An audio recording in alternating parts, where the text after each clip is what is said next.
This is the Mettle podcast, and I am your host, Coach Thomann.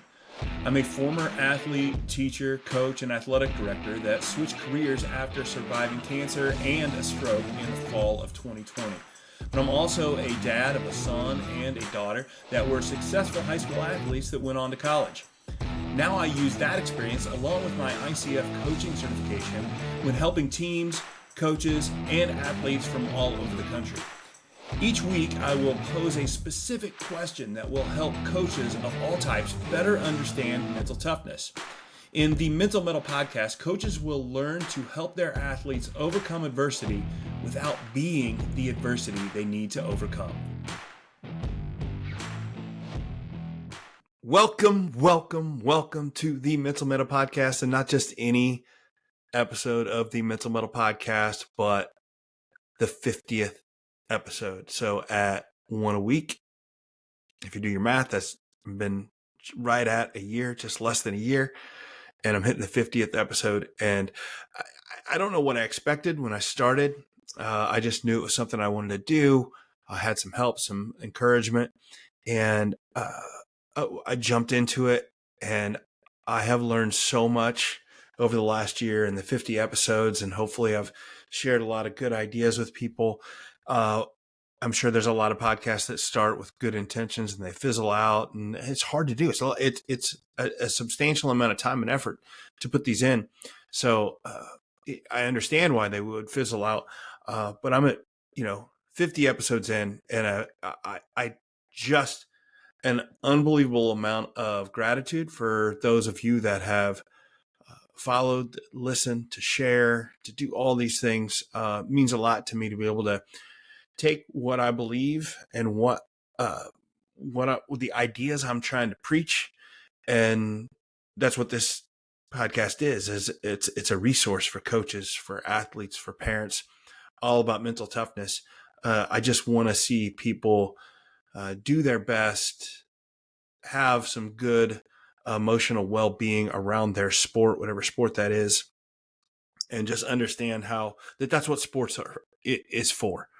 Right. It's to put us through some hard things and to challenge us, but then also enjoy it. And I want to be able to help people do that. And that's the whole, goal of this podcast. So thank you so much for listening, liking, sharing. I'll keep asking for that. That's all I ask for this, is for you to like and share, and just give this resource to others.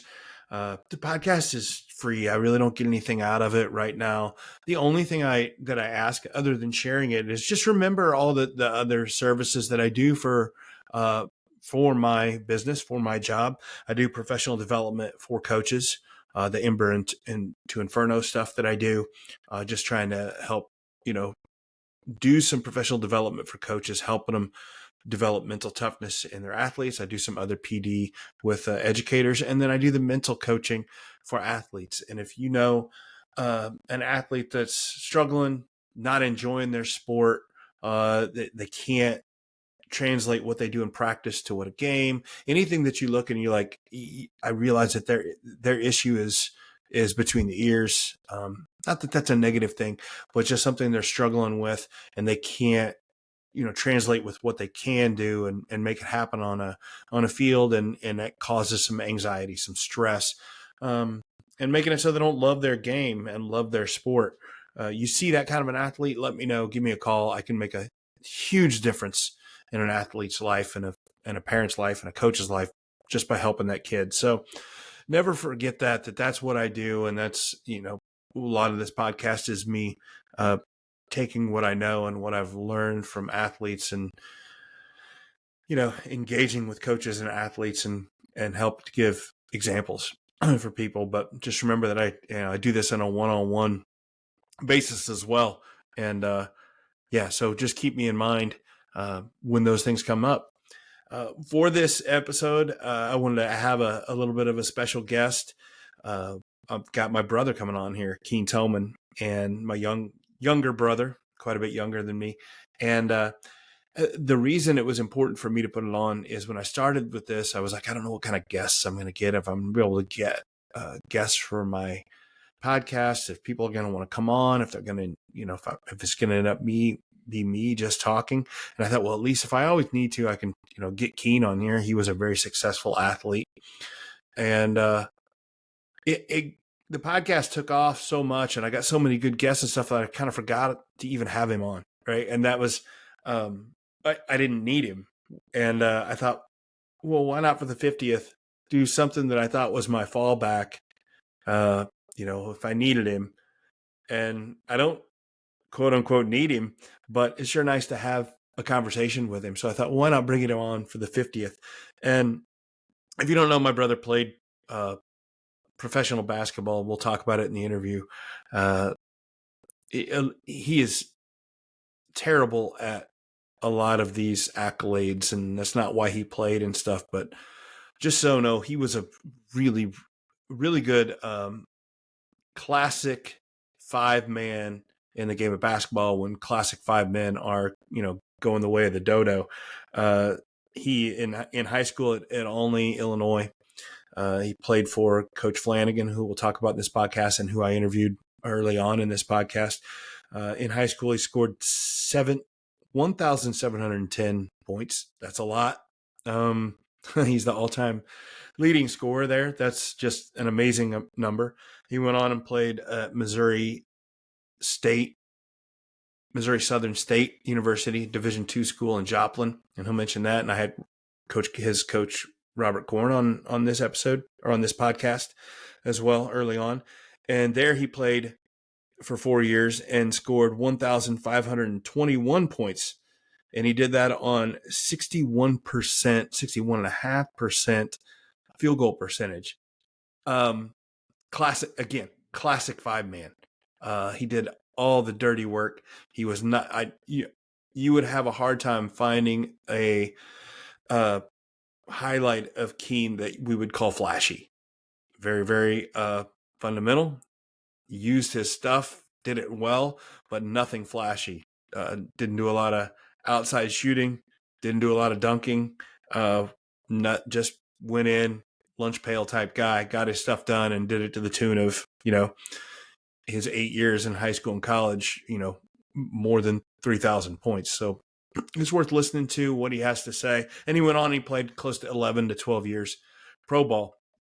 And really good, some really good takeaways from there. I think that he's not the most flamboyant, dynamic guy you're ever going to listen to.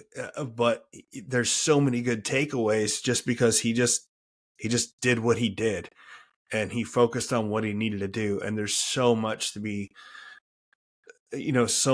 taken from that, to use as coaches, athletes, parents, just on doing what you can.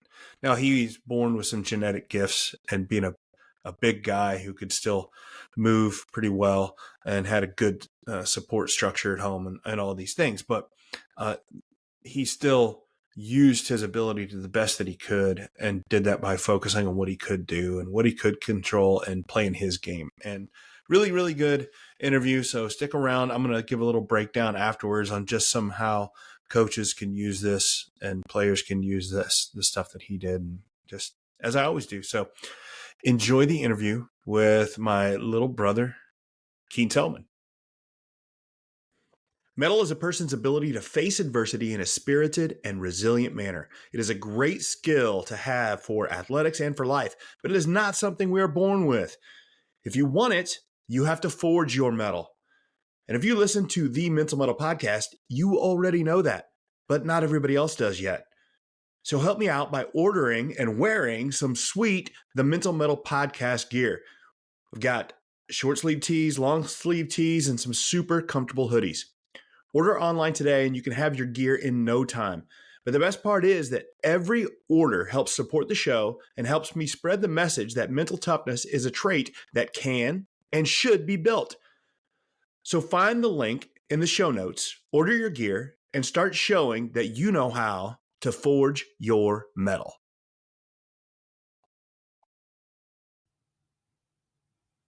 And welcome back to the Mental Mettle Podcast. I am your host, Coach Matt Thomann, and I am here with my guest today, My little brother, Keane Thomann. Um, in one sense of the word, anyway. He is my little brother, but quite a bit. Let's see. So, Keane, how old are you now? 34. 34, which makes me very old. So I'm what, 14 years older than you? That sounds about right. Give or take. Somewhere in Yeah.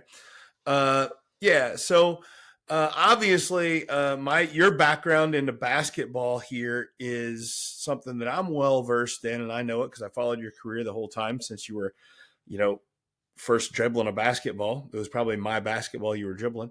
So I followed all of it. But I want to give a little background because you recently, this is your first year not playing basketball in how many years? Oh, as far as I can remember, at least. Yeah. I'd So say, you yeah, recently, high 20s. yeah. So you recently retired from professional basketball. Let's start there. How many years of professional basketball did you play? I came over to Denmark in 2012, the 12-13 season. Okay. So, and I just finished. This was my first year not playing, so finished in the 2002, 2003 season. So I guess that's 11. Yeah, that does not surprise me at all that you don't even know how many years you played. Like that it's like the easiest stat to know, and you probably don't have that. So for me to be able to ask what other stats you could tell me, you probably don't even know any of those, do you? Honestly, yeah, professional stat. I know a few high school, college stats, but professional, I don't Yeah. think I have. I know my. Yeah, you play. So how many? Well, let's start there. How many different teams did you play for professionally? I played for three teams that were in the like top level, and one year I dropped down one level to what they call the first division over here. There's the elite league, and then there's the first division, which is just below that. So for 9 of the 10 years or however many I played at the top league. Okay. And then several of the years you actually played for Bakken, who played in the Europe. If you're not a follower of the Europe leagues, like it's hard to understand. Like you would play in that league with the Bakken Bears, but then you'd Yeah. also go play in the Euro League, which was all over Europe, right? Yeah. Yeah, we would How did yeah, go ahead. we'd have our games, and then we'd kind of have to reschedule some of the Danish league games to cram them in when we could, and then for a weekend or so we'd leave and go to Greece or Portugal and play there. So for fans of like the NBA basketball, it would be like let's say the New York Knicks play in the NBA, but then they also play in this other league with other teams in other countries. Yeah, I'd say on a much smaller scale, but yeah. Yeah, it's on a much smaller scale, but it's like, but you is it? It's one of these things that you had to be like. Did you have to get invited your team to get into the Euro League? For the Champions League, there was I think you can request in, but then there are playoffs to get into the actual tournament. And there were years that we didn't make it. There were years we did. Sometimes if you don't make that league, there are other leagues that it seems like they almost have like a staggered start, where when you don't make one, you can try to like sneak into this one, like right after you get booted from the other one. I gotcha. Okay, so again, we're not going to break down the entire system here because you probably don't even know the whole system, but That, it's that's good. convoluted and there's a lot of different leagues to be in, and you. But so, what are some of the you mentioned playing in? Where'd you say Portugal and Greece? But where else? Like, where are a couple of the crazy places you've traveled to and played? Uh, I mean, Portugal and Greece were some of the best ones. We went to Russia to play. That was a whole ordeal. That was in 20 or 2017, I think. So a while ago. Anything now would be pretty hard, but yeah, that was all crazy. Ukraine, they've gone to all before. But So yeah, like you wouldn't be going now, but no, it was probably still strange to go over there now, yeah, it required even then. whole lot of passport checks and special stuff on your passport to go. Yeah, all to go play one basketball game. Yeah, one game, then we came back. Yeah, yeah. Okay, so maybe we might get back into the pro league, the pro stuff a little bit because I want to talk about your whole progression there. So let's back up a level and talk about your. You said you know a little bit more stats from your college days. Talk about your college days, where you played and how that all factored in. So I played at Missouri Southern State University. It's in Joplin, Missouri. Was there for all 4 years, and I believe I'm still in the top 10 of their scoring list, and I think I still have the field goal percentage for career at least record, which was mid to low 60s. It's not bad. Yeah, when you shoot 0 threes on your college career, your percentages go up. I figured. So that's like you mean like when you say 0, you mean actually 0? 0 for 0. Yeah. But but in college you shot 0 3-pointers. In college, I shot 0. In high school, I shot 4. So you shot 4 in high school, 0 in college, and then you actually started. I know you started doing it towards the end of your career. Yeah. I don't know whatever the reason for that was, other than it's Europe and everybody shoots threes. You don't have to run as far. That was the decision. It helps. Yeah, that's so. Not in college. Not even once did you like get the ball like as the clock was winding down, just to and throw it up. Not once. I usually wasn't out there, so it never lined up. That's fair. And they told me I was free to shoot if I wanted to. I just never really felt the opportunity or the need to. Yeah, or you were really just wanting to get that field goal percentage award. So yeah, I'd like that. So 60+%. I feel like you're fairly high. I know you were fairly high on the rebounds as well there at Missouri Southern, right? Yeah, I'm not sure how high it was, but I would figure pretty high. Again, typically doesn't surprise me at all. You don't know any of this stuff, but you had a good career there. Because you guys won several. You had a couple really good seasons, right? Yeah, junior year we won the conference championship.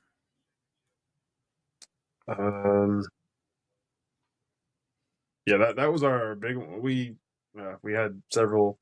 We played a few games against some exhibition games against some real big teams, and those are always eye opening. But I felt like I played pretty well against them. I think I had 20 something against Mizzou the year they were in the Final Four. Yeah. Well, and I think that's what's so interesting about like the way you played basketball is a little bit of a throwback. Like what's funny is you mentioned that you didn't have any threes your entire college career, but how many? But you might somebody might thinking, oh, the other way. But how many dunks did you have? I think 2. I think right? it was 2. One. So definitely. How do you? So for somebody who's never seen you play, what do you like? You're in the top 10 for a well-known Division II program in scoring. You didn't put up any threes, and you only had 2 dunks your entire career. You're getting, I don't know how many points you got in college, but it's probably 1,400 somewhere in there, right? Yeah, it's around 14, I think, 13. 14. Where are you getting all those? Oh, they're still in the lane. They're just below the rim. Just below the rim. Yeah. Usually from a couple feet out. Baby hooks and jump shots. That's about it. Okay. So little old school stuff, right? Mm-hmm. Okay. Let's go back to high school then. Tell everybody about your high school playing days. So high school, yeah, you had my coach on, Coach Flanagan. We've had Well, both. I had We've Coach had both Corn on coaches as well. too, yeah. Yeah, I did. Good guys. So yeah. Yeah. Uh, High school was probably some of the toughest, even into pro, was some of the toughest, like conditioning and just overall tough basketball that we've played. But yeah, I believe I have rebounding and points, maybe block shots, but I don't know the number on that. But yeah, I know I have the school's point record. But yeah, the we it was a very good high school basketball team. It was back when Illinois was what 2A. Yeah. Well, I thought your senior year it was 4 classes, right? Yeah, they went to 4. Mm-hmm. Yeah, yeah, now I believe they're 3, but no, we were 2 at that point. We ended up getting third in state. Yeah, you mean you're talking about only went from they were in 2A and it went up to yeah, only's in 3A, which makes a huge difference on how Yeah, far you can go and what you yeah, can do. But so I know you ended up what, third your senior year. yep. Yeah. And I know you got some you're just terrible at this, I know, but you talk about like I know you got some all-state honors and I know in college you got some all-American honors, correct? Yeah, I can't remember the acronym, but the one that the coaches pick, it was the All State. IBCA? That's it. Yeah. Yeah, I got that one in my senior year of college, and I think I was It, player of the year in our conference or region in college. in college. Yes. Yeah. I guess what I'm trying to set up here is like the amount you remember as far as the accolades and things like that is it's always seemed to me that it seems very little doesn't mean a whole lot to you. It's nice, but yeah, I don't follow it too much. Yeah. So then that always begs the question is, and you talked about how high school was hard and college was hard. And I know you had some injuries to deal with and then just being a pro every day is hard. If you're not doing it for the accolades, why are you doing it? It's a good question. I mean, it's what I was good at. I don't, man, I don't watch any basketball really, but You probably, and this is what's interesting to me. I'm going to interrupt.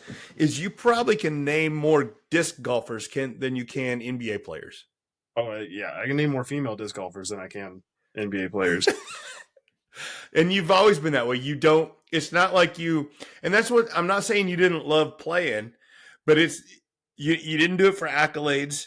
You didn't do it for recognition, and you didn't do it for just for the absolute love of the game, right? Because it's like, or maybe you loved playing, but you surely don't love like watching it because you don't watch any, right? No. So it's just a really interesting question for me, and I don't. Maybe I have the answer, and I don't want you to look back on your life and be like, "What was I doing?" But like, what was it like? You played, like you said, you played your entire life. What kept it going, and why keep playing? I mean, well, to going as far as college was easy. It's easy to get a scholarship when you're good at something. They'll pay you to go to school.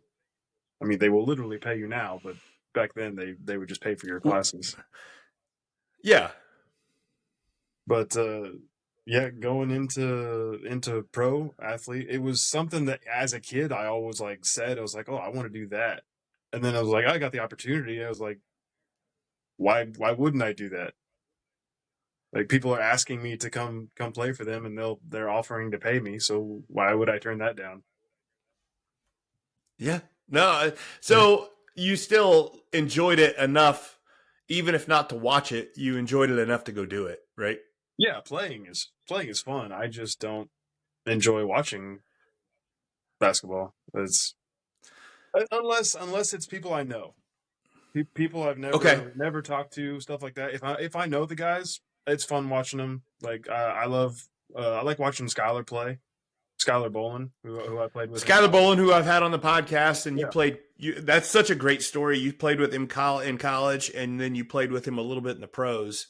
Uh, yeah. is just that doesn't happen a whole lot. No, and now we live in the same town. You live in the same town, which is another interesting, factoid about you, that even though you've retired, you still live in Denmark.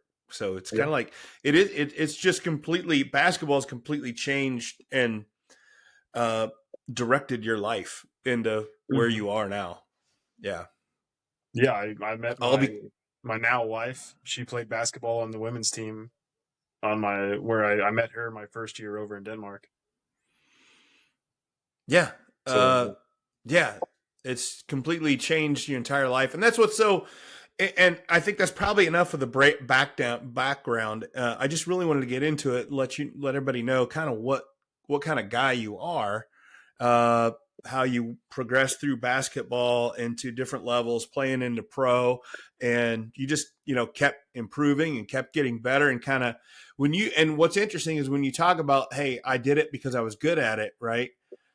What I loved about the way you played is, like you said, you did what you were good at really well, not just basketball, but in the game of basketball, right? You're like, okay, Mhm. so I don't jump as well as everybody, so why would I bother to dunk? And I do better inside than outside. Why do I need to go outside? Right? Yeah. There seemed to be I felt like you were out, whether it was somebody like Coach Flanagan early on or other people telling you, or coaches telling you what to do and what not to do.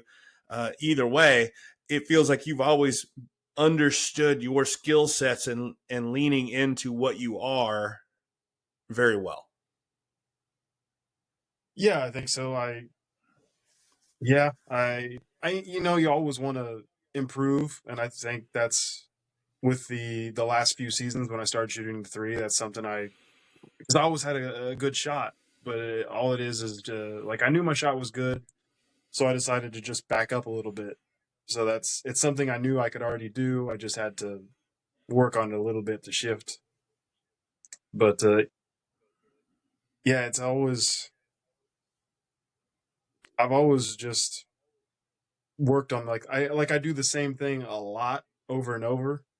So when you do a certain amount of drills and stuff like that, then I don't know where I'm going, but I'm just doing the same drills over and over and over. So that's what I start doing in the game. Yeah, the repetition breeds confidence and that sort Yeah. of thing. Yeah. So let's talk about the early days, because I do think, you and I have had a little bit of a conversation about this, and you mentioned about how hard, because people don't probably believe this, but you talk about how your harder practices were, like, things got easier as you progressed, right? Which is Yeah. probably fairly true. I want to talk about the sort of mindset that got developed playing for a guy like Coach Flanagan, because what I really want to talk about is, this podcast is really, I have a lot of audience that are coaches and high school coaches, and I think you are a perfect example of. And most kids, a lot go on to play some college. Very, very few go on to play some pro. But what I want coaches to understand is these things that they practice and these things that they employ in their everyday practice, and the what they're trying to instill in their kids, it it takes hold, Mm-hmm. right? And becomes part of what you do as you progress. And again, you're this example of somebody who kept doing it in that sport for another, 15 years beyond high Yeah. school, which doesn't happen all that often. But I think it's good to talk about how high school coaches can make such a profound difference in a high school kid. So let's talk about how awful it was sometimes playing. I'm sure it was rough playing for Coach Flanagan early on, because you started playing there even your freshman year, didn't you? Yeah. Like you started, yeah. Yeah. So We were gonna just have give me some details. Well, I was expecting to be with we had a freshman squad and we knew that team was going to be pretty good. So they wanted to keep us all together until about a month into the season. They decided to pull me up and stick me with the JV varsity teams anyway, which was fine. I'll go wherever I'm told. So, but, yeah, the high school conditionings preseason, like the Hell Week, 2-a-days, stuff like that. That there were days when there was like a couple when I almost broke down, like my body couldn't go anymore, and like a day when we were running 400s out on the track. I think before like what I hoped was the last one.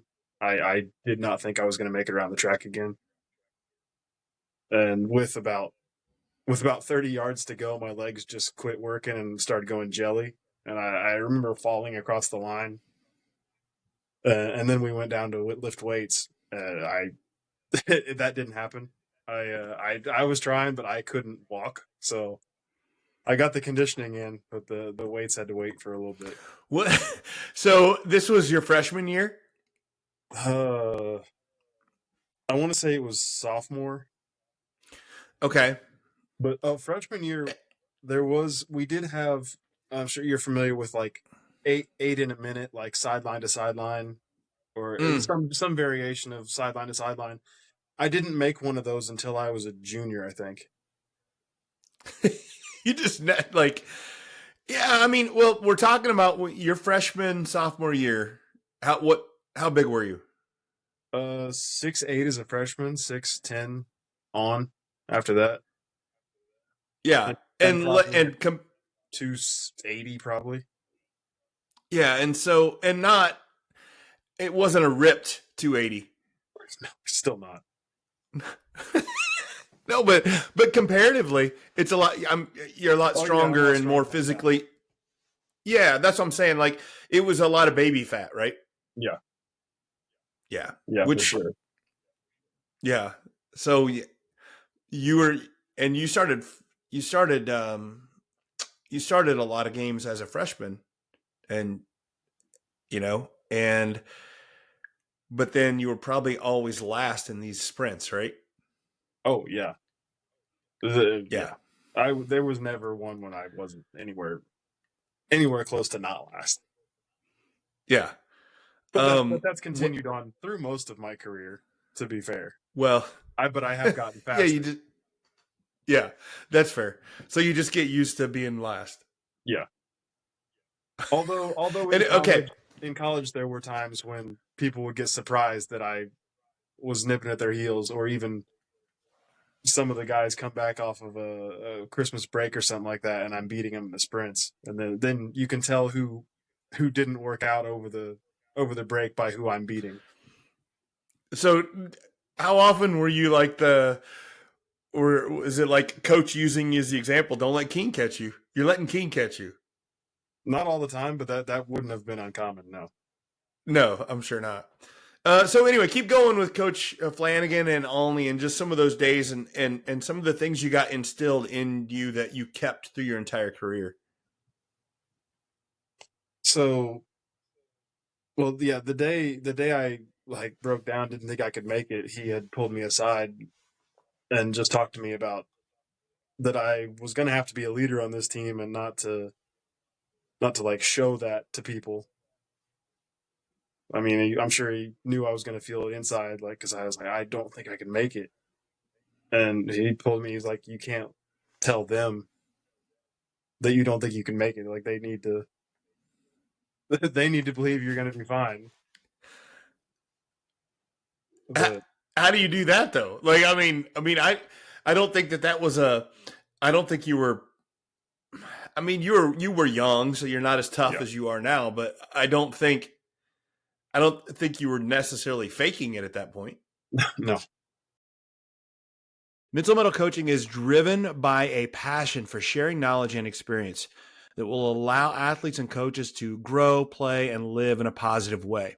We offer a range of coaching and professional development services. First and foremost, we offer individual mental coaching for athletes, and it's easily the most efficient and effective way to help athletes replace fear and anxiety with positivity and confidence.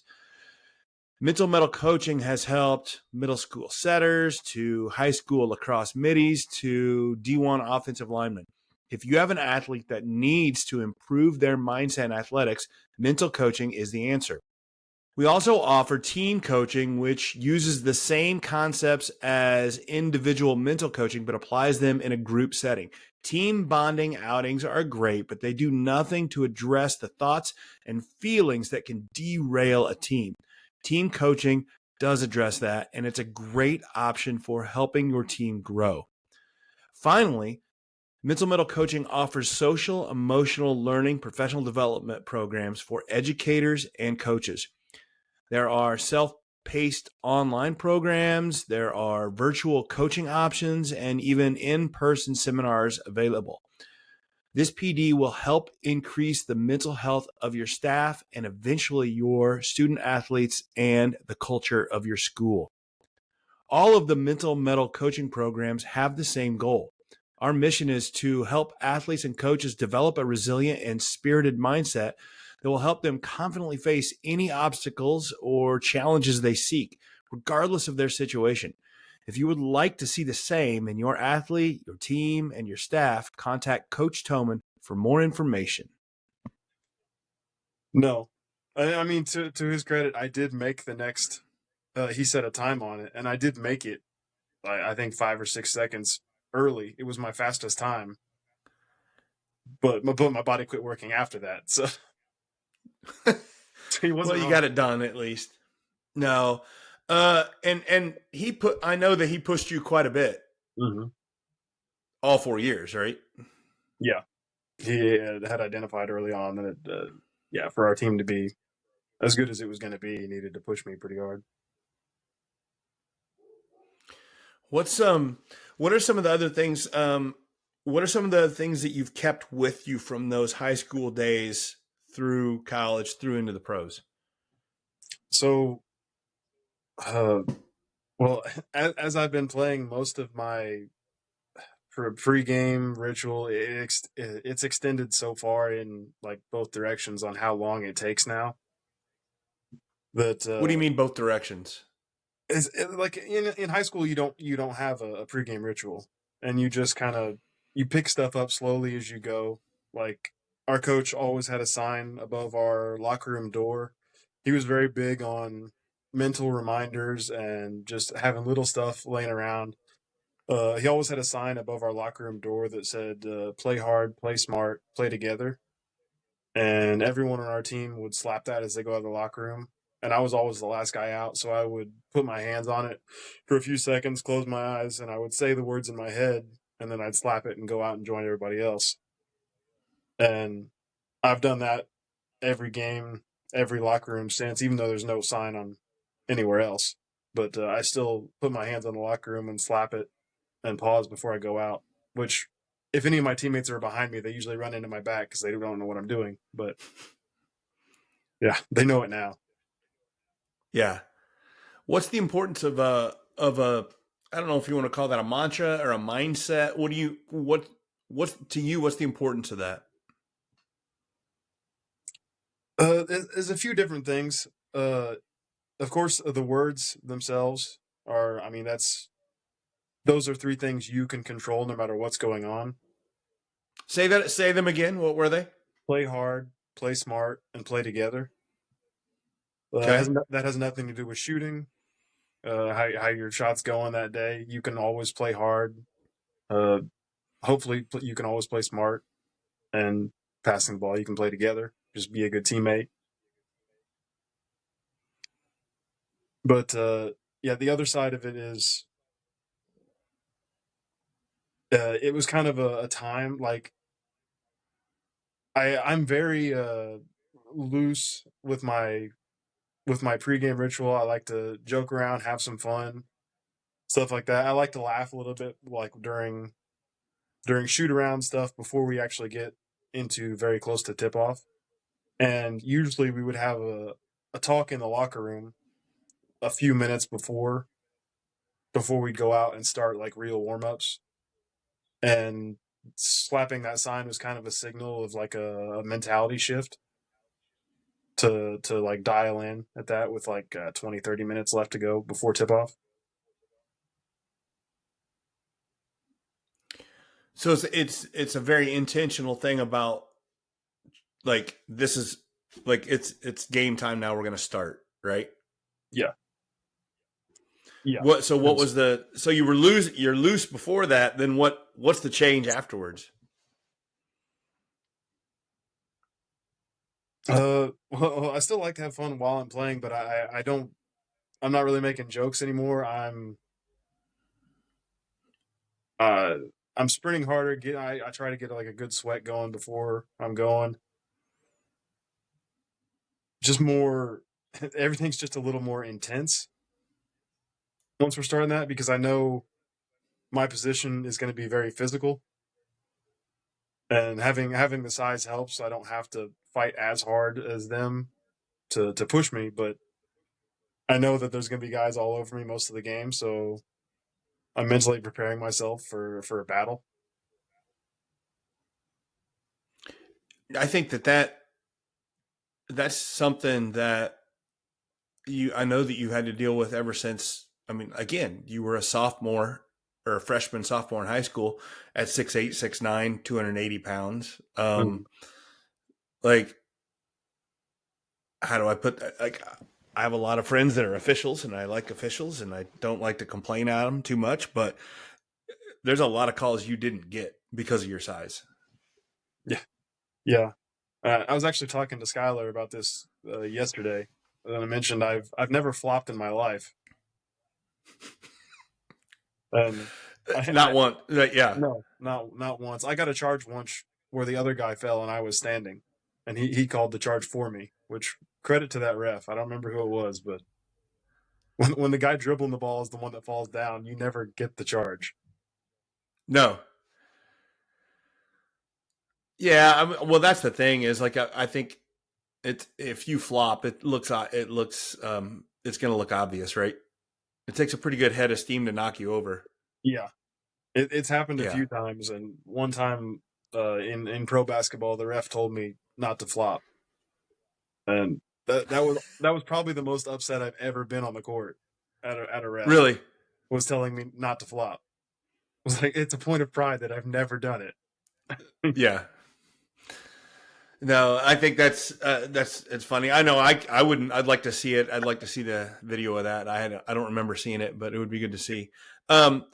So a little bit more about that the pregame ritual. Just kind of run me the whole thing, because I do think that it's very intentional to have a mindset going into a game. I love you slapping on the on the doorway, but what's the intentionality you take into a game or did? So on my way to the game, whether that's bus or car, whatever, each year I had a song that I would play. I think in high school it was Another One Bites the Dust by Queen. And that I listened to it before every game. And then get to the gym. If we have to, we're waiting, whatever, for like the JV team to play. And then whenever we're going down to change, uh, I'm always doing the same stretches before. If we have time in the gym before, I start with 20 ball slaps just to get the hands going. And Mm-hmm. I always do form shooting as like one of the first things I do. Just 5 from each side from the block. That's where I'm going to be the most. So it just helps me get my touch down. But it was something I always did in my trainings. I used to have a workout CD, and that was always a few of the ones in the beginning were the ball slaps and the rim flips or whatever they called them. So I've done that for every practice and game before I start. We change. I go out on the floor, do the slap, play hard, play smart, play together. Most of our warm ups have been fairly similar, and almost everywhere I've been has had a time when some people are shooting, some people are stretching. I have the same stretching routine that I go through, and usually at least in pro for sure, we always had a little bit of extra time because there's always stuff going on. I always sit there for a couple minutes. Like once I'm warm and good, I'm one of the first ones over at the bench, just sitting there and kind of just staring at nothing for a few minutes, just to Mm-hmm. kind of reset everything. And be like, because we're just about to go into like starting lineups or whatever. So I've got a couple minutes. And I just take a few breaths, and then I'm ready to go. Uh, the one thing I've kept since, I think I probably did it in high school too, but I know for sure college was all of our starting lineups. When I ran out, one of our smaller guys would just throw his body at me, and usually I Mm-hmm. would just catch him and then set him down. But I always had someone hit me in the chest super hard, like throwing their entire weight into my chest. So the last few years, I keep having to. I was on a team where I was the old guy with some young guys, and every start of every game, I'd have to grab one of the guys off the bench, like, hit me, and just have them throw their shoulders into my chest before we start the game. And that's right before tip off. Yeah. I had to convince them a few times to hit me harder because they were being Right. way too soft on me. You don't want to hurt the old guy, right? Yeah, yeah, and they weigh like 140 pounds, so it's Right. Right. I don't know how much of this was on purpose, Keen, but as I'm listening to your pregame ritual, so many healthy habits there. And slapping the board and being very intentional about what your mindset is going to be during the game.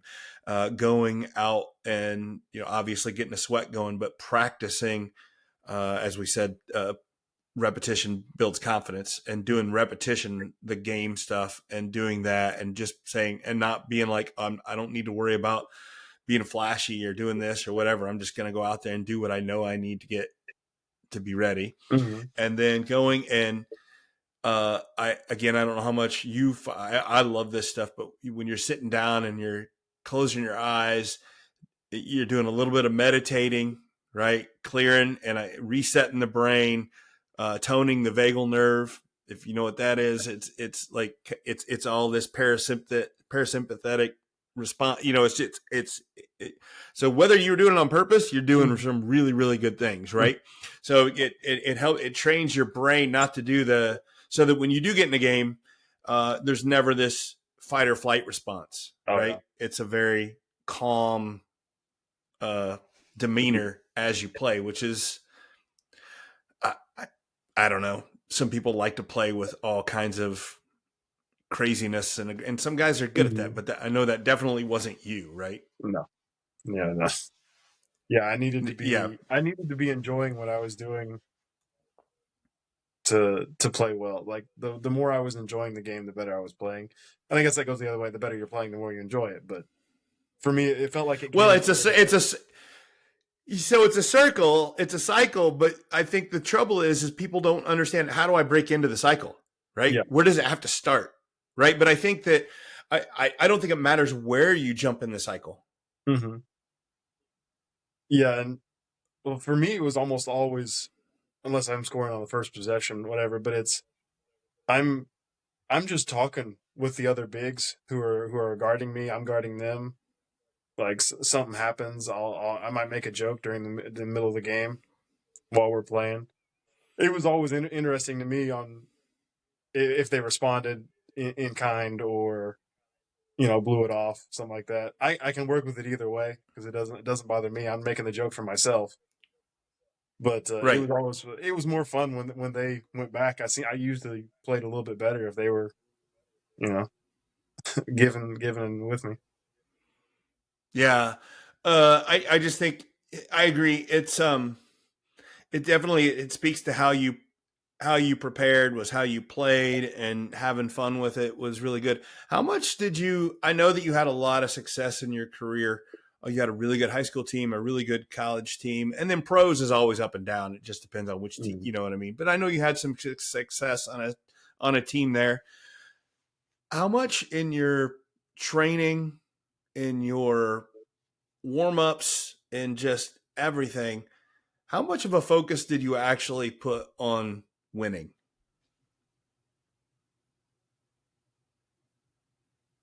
I mean, that's the goal, right? Right? I mean, I agree. It's the that's goal of a win of a game, right? You want to try and win, but that's not what I asked. How much of a focus was it? I didn't really focus on it until the last, I don't know, 5-10 minutes of the game. So up until then, you're just playing your game, and that's another thing. I know there's scouting, and there's so much scouting in all levels.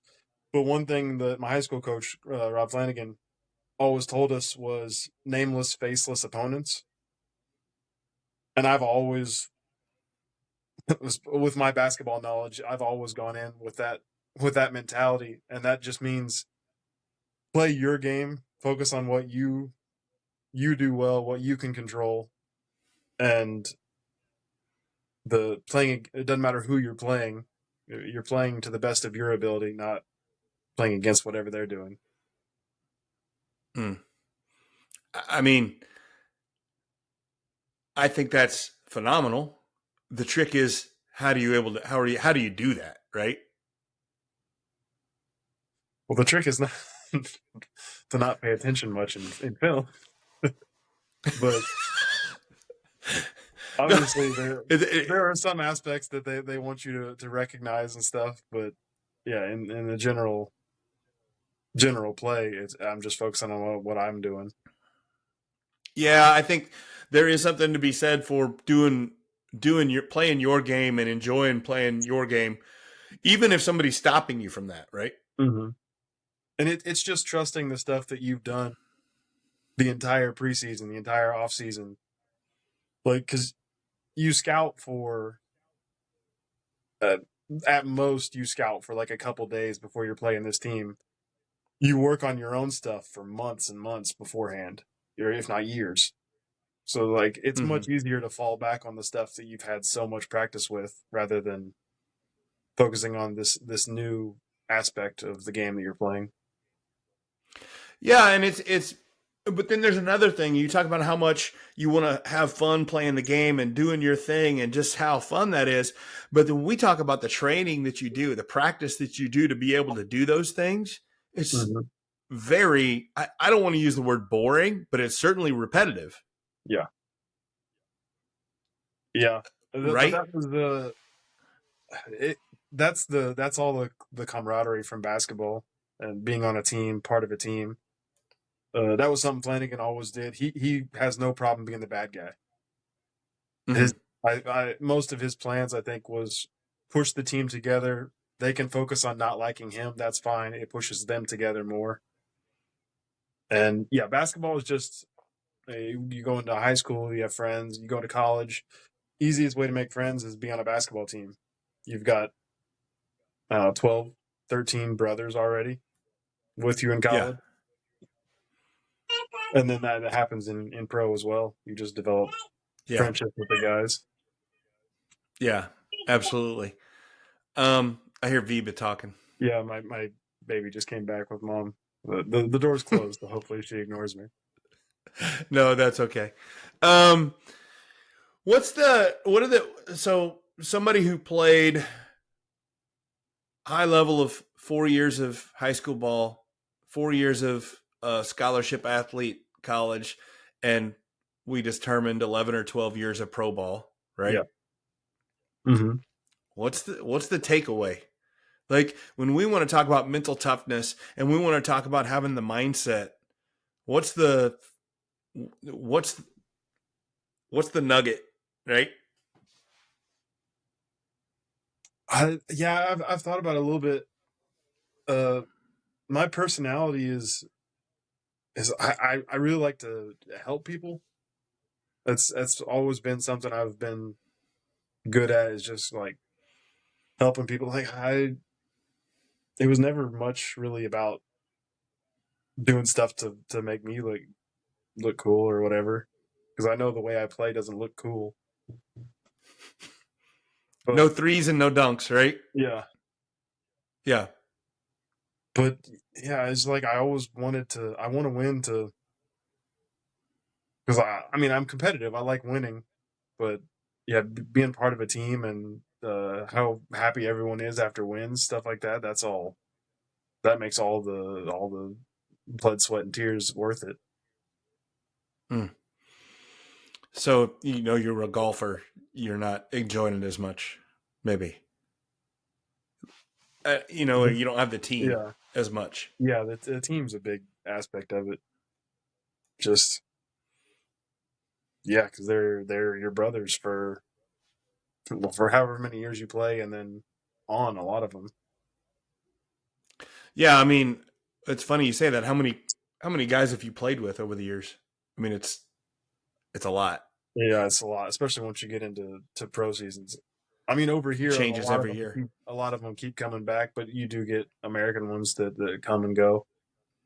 But Hmm. yeah, the Danish guys rotate a few teams, and they're still all around. Yeah. Um. I, so the idea is to enjoy yourself, to have the right mindset for playing basketball, playing a sport, and enjoying it yourself is less focus on yourself and more focus on others. Yeah, I guess so. Whether it was on purpose, that's what you did. Yeah, pretty much.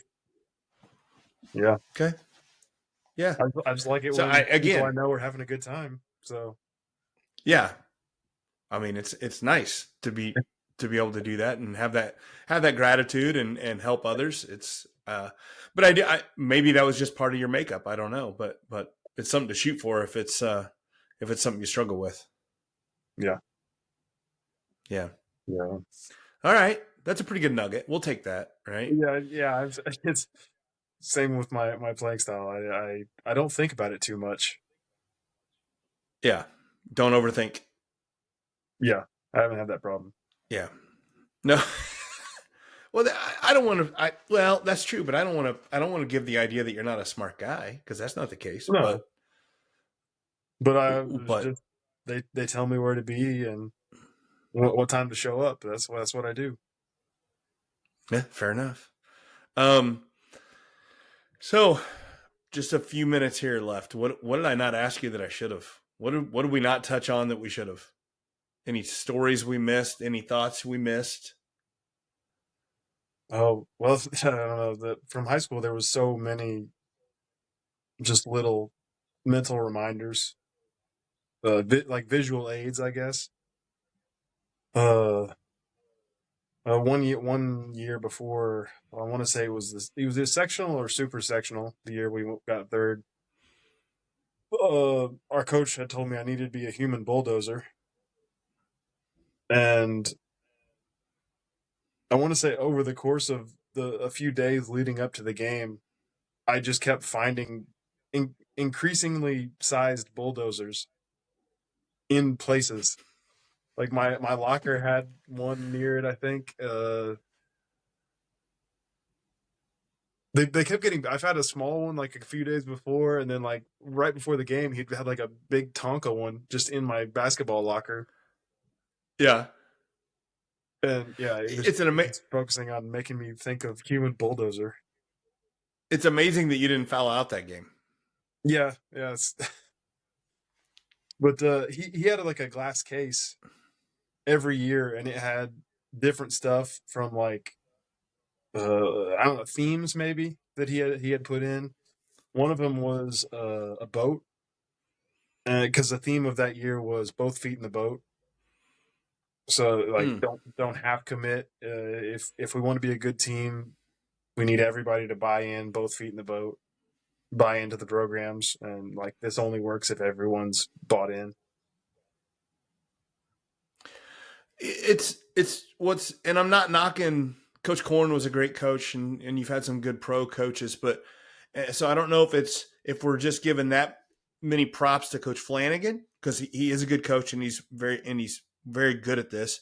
And if you're listening to this and you haven't listened to his podcast, I suggest you go back and look at it or listen to it.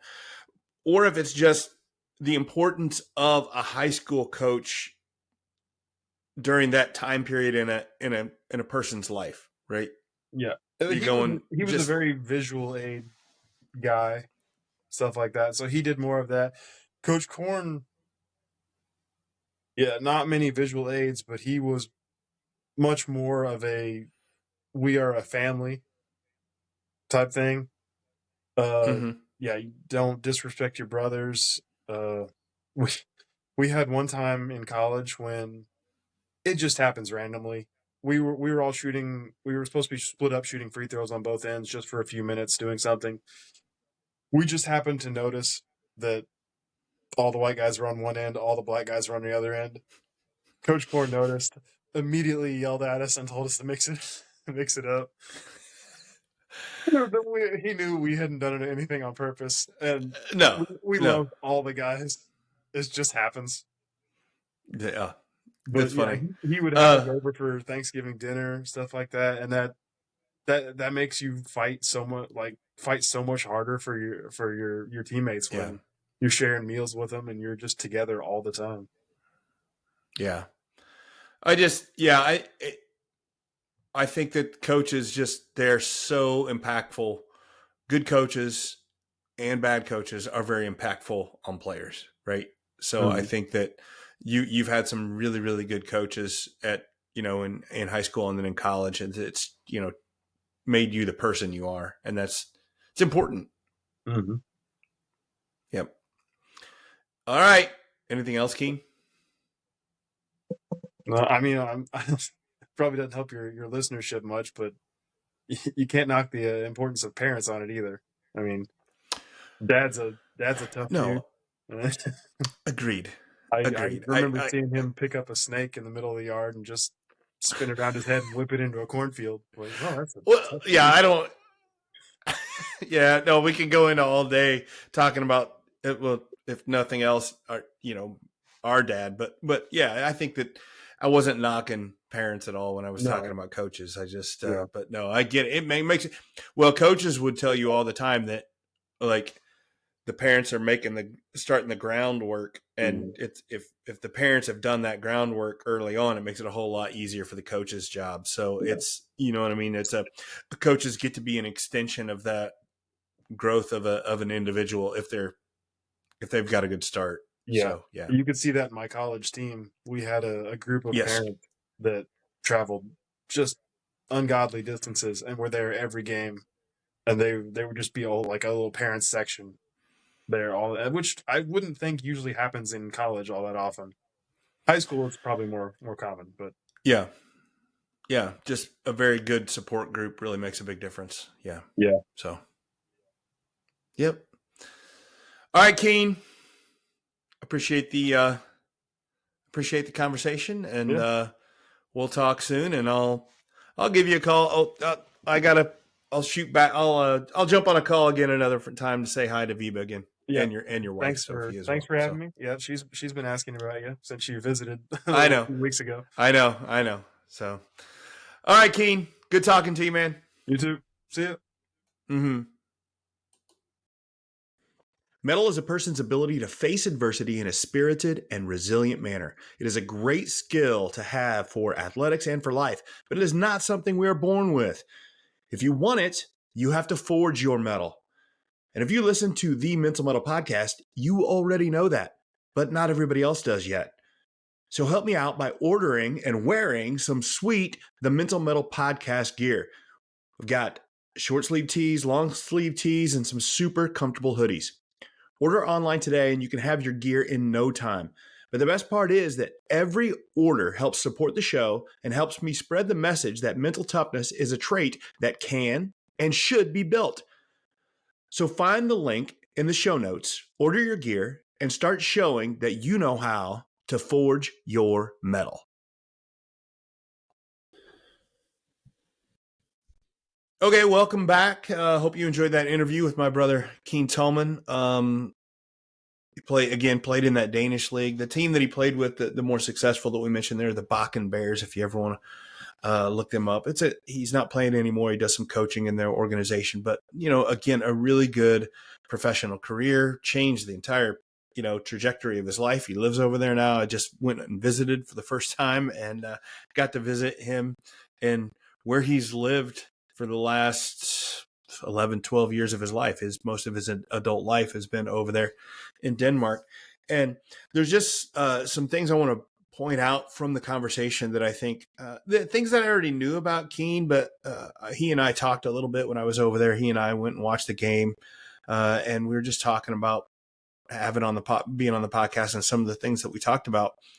And I realized in that conversation how influential his high school years were for his entire career, and how influential Coach Flanagan of Olney was. And again, I mentioned it in the podcast. I think part of that is Coach Flanagan. He's a Hall of Fame coach, over 800 wins, so obviously he knows what he's doing.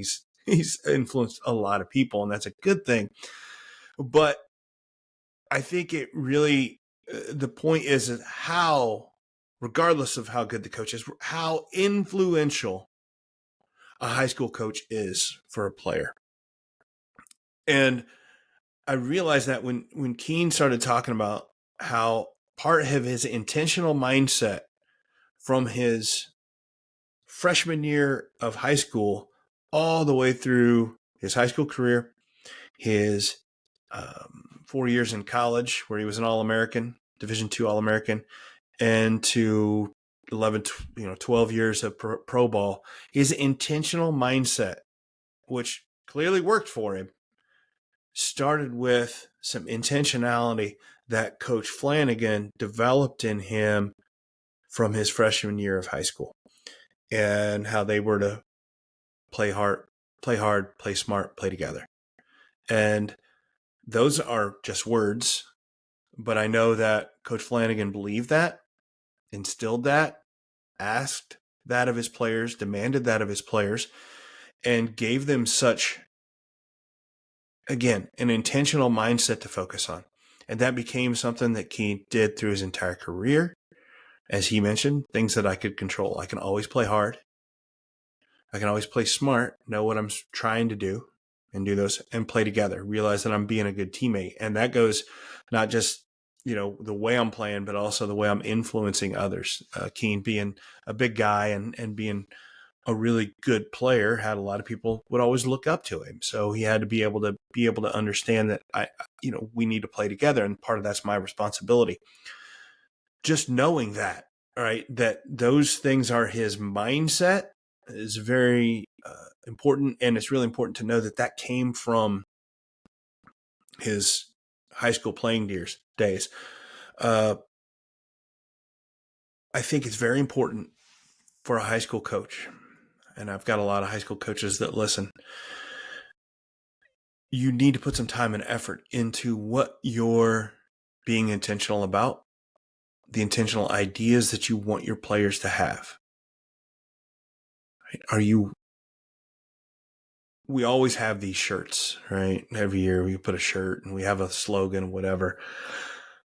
And those are powerful, but I think that you have to have some thought behind it. Why am I being intentional about this? Am I living up to this? Am I holding to this? Am I holding this standard and making them do that? I think it's don't discount how the impact that you have on a player, because it's there. A lot of your players aren't going to go on to play college, and very few are going to play on to pro. But these ideas that you're instilling with them, it transcends sports. And I think that's my favorite part about athletics. It's not just about the sport itself, but the lessons we learn from the sport, and transferring into our life. I didn't get a chance to ask Keane about this now that he's transitioned away from basketball, but I can see it. I went and visited him. I can see with he and his wife and his daughter, and just the way he is intentional about the things he's doing. And there's no way that all those years of playing in a high pressure environment with that mindset doesn't transfer over to his home life, what he's doing now, and just the type of person, the man, the husband he's going on to be. And that's what we're trying to do as coaches, to help them be prepared for what happens beyond them. And you could see it in the way he played, the way